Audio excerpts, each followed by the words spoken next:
तो देश एक बार फिर शर्मसार हुआ, जहां एक युवती का रेप हुआ। 60 घंटे से पुलिस आरोपी को ढूंढ रही थी, काफी समय से तलाश भी कर रही थी। इस बीच राजनीति का प्रेशर और जनता के सवाल कहीं ना कहीं पुलिस को परेशान भी कर रही थी। आरोपी का नाम दत्तात्रेय रामदास गाड़े है और इसके खिलाफ कई थाने में चोरी, लूट के साथ कई मामले दर्ज हैं। और साल ही 2019 में जेल से जमानत पर बाहर भी आया था। पुणे में घटना के बाद पूरे देश में माहौल काफी गर्मा गया। लोग तरह तरह की बातें करने लगे और सबसे मेन बात यह सामने आ रही है कि रेप की घटना जहां घटित हुई है उसी जगह पर 100 मीटर की दूरी पर थाना मौजूद था। अब इस बात में कितनी सच्चाई है, यह पूरा वीडियो देखने के बाद ही समझ आ पाएगी। तो जिन लोगों को पूरा मामला नहीं पता, मैं उन्हें बताना चाहूंगी कि पूरी घटना पुणे बस स्टैंड की है, जहां एक लड़की बस का इंतजार कर रही थी। घर जाने के लिए बस के लिए खड़ी हुई थी और बस अभी तक नहीं आई थी।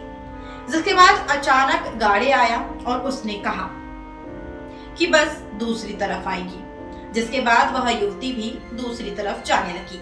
लड़की बस का इंतजार कर रही थी, घर जाने के लिए बस के लिए खड़ी हुई थी और अचानक गाड़ी आया। उसने कहा बस दूसरी तरफ खड़ी है, जिसके बाद वह युवती दूसरी तरफ जाने लगी। आरोपी दत्तात्रेय भी उसके साथ गया और फिर एक खड़ी बस में चढ़ने को कहा। युवती भी बस की लाइट जली हुई न देखकर हिचकिचाई और उसके बाद आरोपी ने एक भरोसा दिलाया कि कुछ ही देर बाद बस चल जाएगी, जहां महिला बस में चढ़ भी गई और आरोपी ने घटना को अंजाम देते हुए महिला का रेप कर लिया और भाग गया। जिसका एक सीसीटीवी फुटेज भी सामने आया है, जिसमें आरोपी को युवती के साथ बस की तरफ जाते हुए देखा जा रहा है। और एक बात और सामने आई है कि आरोपी खुद को बस का कंडक्टर बताकर और युवती को दीदी कहकर बस तक लेकर गया। पुणे के सिटी डीसीपी निखिल पिंगले ने भी इस पूरे मामले को लेकर कहा कि आरोपी को ढूंढने के लिए करीब 1 लाख का इनाम घोषित किया गया था। आरोपी मंगलवार को घटना के बाद से ही फरार था। उस पर स्वारगेट बस स्टैंड पर सुबह 5 बजे के करीब एक राज्य परिवहन निगम की बस के अंदर एक महिला के साथ दुष्कर्म करने का आरोप लगा था। जिसके बाद लगातार पुलिस पर सवाल भी खड़े हो रहे थे। आखिर पुणे जैसे शहर में ऐसी घटना क्यों हुई, कैसे हुई?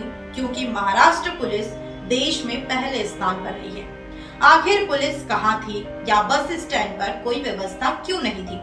क्या लड़कियां कहीं भी सेफ नहीं है? बस में घटना से हमें निर्भया हत्याकांड याद आ जाता है, जिसने न सिर्फ दिल्ली बल्कि पूरे देश को हिलाकर रख दिया था। 16 दिसंबर 2012 को दिल्ली की सर्द रात में जिस निर्भया कांड ने पूरे देश को झकझोर दिया था, उसके 6 दोषियों में से 4 को फांसी मिली और एक आरोपी ने तिहाड़ में आत्महत्या कर ली, जबकि एक नाबालिग को रिहा भी कर दिया गया था। लेकिन एक नाबालिग अब आम आदमी की जिंदगी जी रहा है। आपको बता दें कि 16 दिसंबर 2012 की रात को 23 साल की पैरामेडिकल छात्रा के साथ चलती बस में 6 लोगों ने सामूहिक बलात्कार किया था। 7 साल चली लंबी कानूनी लड़ाई के बाद 20 मार्च 2020 को निर्भया गैंगरेप के 4 गुनहगारों को फांसी पर लटका दिया गया था। अब बात कर लेते हैं पुणे पुलिस ने पूरे मामले पर क्या किया। तो आरोपी के पैतृक गांव में पुलिस पहुंची, जिसके बाद एक तलाशी अभियान चलाया। पुलिस को संदेह था कि वहां आरोपी गन्ने की खेत में छिपा हो सकता है। पुलिस की एक बड़ी टीम आरोपी को पकड़ने के लिए उसके गांव जाती है और फिर ड्रोन की मदद से उसको गिरफ्तार कर लेती है।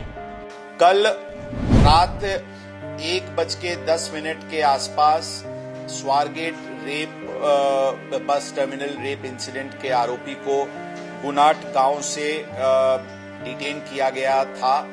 इसमें crime branch, zone 2, Swargate police station, recruits, RCPs ऐसे अलग अलग पथक करीब 500 अधिकारी और कर्मचारी इस ऑपरेशन में पिछले 3 दिन से थे।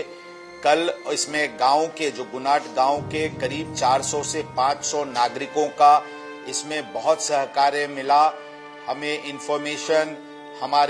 इंफॉर्मेशन बहुत जल्दी आती थी। हमारे लोगों को पूरी सोई सुविधा, उनके लोग मोटरसाइकिल्स पे खुद जो खेती की एरिया थी, जो शुगर केन की फील्ड्स थी, उसमें उन लोगों ने खुद से जाकर के बहुत ही अच्छा मेहनत और हमें मदद किया।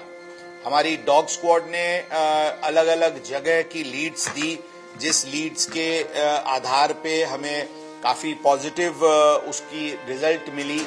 ड्रोन कैमरास, जिसमें थर्मल इमेजिंग युक्त कैमरास थे, वैसे ड्रोन कैमरास का यूज किया गया था और उसकी भी काफी फायदा इसमें हुई थी।